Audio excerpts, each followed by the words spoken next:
Before this video starts, I remember that when I said that the Manning Water L-Class tank engines arrived in 1880, I found out that they weren't built until like 1881, so I'll re-upload the video with some changes in it. But anyways, let's get on with the Tidmouth and Farquhar Railway. In 1859, a horse-drawn tramway would be formed, going from Tidmouth. Goes through a tunnel out from the valley straight to Knapford and Elsbridge. This railway was known as the Tidmouth, Knapford and Elsbridge Railway. However, it was until the 1860s was when stone was discovered in the quarry of Farquhar. After the discovery, the railway rebranded itself into the Tidmouth and Farquhar Railway. The railway itself consisted of horses that would carry cargo and passengers.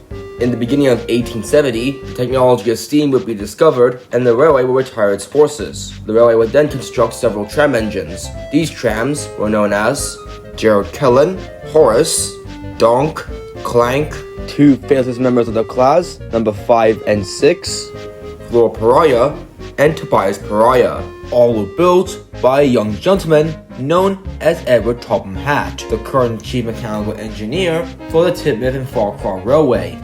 T and F number 2, 3, and 4 were named after the horses that once ran the line. Number 1 was named after the chairman of the railway, and number 7 and 8 were named after a couple whose husband who owns the Farquhar quarry. With the rise of goods and passengers starting to pile up on the railway decided to make a line that goes to Crosby, but also create a loop that goes to Elsbridge and straight to Tidmouth. Between Knapford and Crosby, a tunnel would be constructed, which would be known as Henry's Tunnel.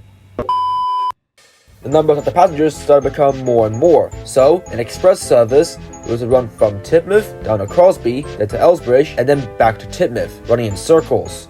However, with the new service, engines for the express needs to be brought on, so the railway bought 2 LNWR Bloomers, one of which returned to be Bloomer, to take the service throughout the railway. Goods work started to pile up, and Edward Topham Hatt designed an 040 tender engine class, where it would be responsible for handling goods work and the stone trains. The engine would be constructed and would be numbered number 11 of the TNF. 1895 was when 3 more members of Topham's 040 tender engine class was added due to a high demand of goods and stone. So 3 more of these engines of the same class as number 11 would become number 12, 13, and 14. Each one of them handles the stone trains and goods work, meaning that the locals are handed off to the trams and the express passenger service to the LNWR Bloomers. In 1908, a new express engine class of 440s would be built. One of the 2 was known as Alice Topham Hatt, and is the railway's number 16. This led to the Bloomers retiring to the local services, and most of the trams retiring to shunting and marshalling yard duties.